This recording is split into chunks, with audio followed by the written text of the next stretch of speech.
ये गौ माता जहां देखो हमारा घूम रही है। इसका कारण क्या है? कलयुग में लोगों की स्वार्थ बुद्धि विशेष बढ़ गई है। अर्थ प्रधान बुद्धि हो गई, धर्म प्रधान बुद्धि नहीं हुई।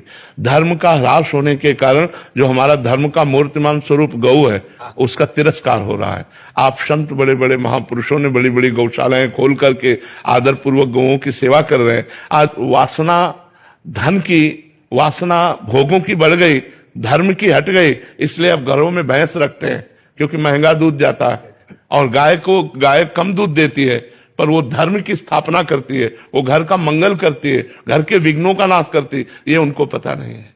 क्योंकि धर्म का ह्रास होता चला जा रहा है। कलयुग स्वार्थ बुद्धि बढ़ा रहा है। कलयुग में धन की बुद्धि बढ़ रही, धर्म की बुद्धि नहीं। जबकि हमारे पुरुषार्थ में पहले धर्म है, फिर अर्थ है, फिर काम है, फिर मोक्ष है। लेकिन लोग धर्म का त्याग करके अर्थ की प्राप्ति और कामना की पूर्ति में लगे हैं। धर्म और मोक्ष दोनों का त्याग हो गया है, क्योंकि गौ सेवा मोक्ष की भी प्राप्ति का हेतु है। क्योंकि स्वयं भगवान श्री कृष्ण ने परब्रह्म परमात्मा होते हुए भी गौएं चराई, गौओं की सेवा की। गौओं का दुग्ध जो है वो हमारे हविष्यान्न में आता है, यज्ञ की पूर्ति होती है, देवता प्रसन्न होते हैं और सारे विघ्नों का नाश होता है। स्वयं भगवान के श्री अंगों में गौ का गोबर लगाकर और गौ की पूंछ से निर्विघ्नता का प्रमाण दिया जाता था। तो ये गृहस्थ लोग जो आज दुखी अशांत, भाई भाई में झगड़ा, पूरे घर में अशांति छाई, उसका कारण यही है, धर्म का लोप हो जाना। अगर एक गाय, एक बछड़ा, आंगन में बछड़ा कूद रहा है और गाय के गोबर से लिपा हुआ आंगन है और गौ के दूध से भगवान का भोग लग रहा है, तो सारे विघ्न नष्ट हो रहे हैं।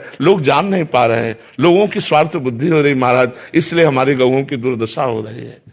तो आशीर्वाद दीजिए कि क्या इसके लिए अभी कि हर बड़े बड़े नगर और गांव में सार्वजनिक गौशाला हो, जिसमें ये जो हमारी गौएं इधर उधर भटक रही है, जो गौओं की सेवा नहीं कर पा रहे हैं स्वार्थवशात, वो उस गौशाला में दें। और उस गौशाला में 10-5 लोग मिल करके अर्थव्यवस्था ऐसी करें कि जो बूढ़ी गायें हैं, जो दूध नहीं देती, जो साँड़ है, जिनका प्रयोग इस समय नहीं हो रहा है। पहले था कि बैलों से जुताई होती थी, अब ट्रैक्टर की जुताई होती है, इसलिए जो नंदी हैं उनका अपमान हो रहा है, नंदियों को ऐसे छोड़ा जा रहा है। तो उनको सब गौशाला में सुरक्षित रखा जाए, जिससे दूसरों को जो कष्ट हो रहा है, दूसरों को भी कष्ट हो रहा है। गाय ऐसे अनाथ छोड़ दी जा रही हैं जिनको भोजन का कष्ट है, और वो रोष में आकर के लोगों को फिर दंड देती है।